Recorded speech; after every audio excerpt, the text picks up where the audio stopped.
نبی کریم صلی اللہ علیہ وآلہ وسلم نے 3 ایسے کاموں سے منع فرمایا جو اکثر لوگ نظر انداز کر دیتے ہیں۔ رسول اللہ صلی اللہ علیہ وآلہ وسلم نے فرمایا، کسی آدمی کے لیے جائز نہیں کہ وہ کسی کے گھر کے اندر جھانک کر دیکھے جب تک کہ گھر میں داخل ہونے کی اجازت نہ لے لے۔ اگر اس نے یعنی جھانک کر دیکھا تو گویا وہ اندر داخل ہو گیا، اور کوئی لوگوں کی امامت اس طرح نہ کرے کہ ان کو چھوڑ کر دعا کو صرف اپنے لیے خاص کرے۔ اگر اس نے ایسا کیا تو اس نے ان سے خیانت کی، اور نہ کوئی نماز کے لیے کھڑا ہو اور حال یہ ہو کہ وہ پخانہ یا پیشاب کو روکے ہوئے ہو۔ یہ حدیث ہمیں بہترین اخلاق اور عبادت کے آداب سکھاتی ہے۔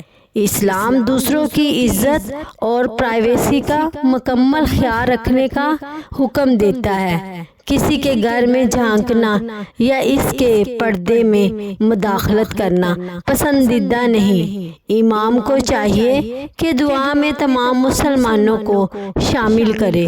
نماز اللہ سے ملاقات کا نام ہے، اس لیے اسے مکمل توجہ اور سکون سے ادا کرنا چاہیے۔ جو شخص ان تعلیمات پر عمل کرتا ہے وہ اللہ اور اس کے بندوں دونوں کا حق ادا کرتا ہے۔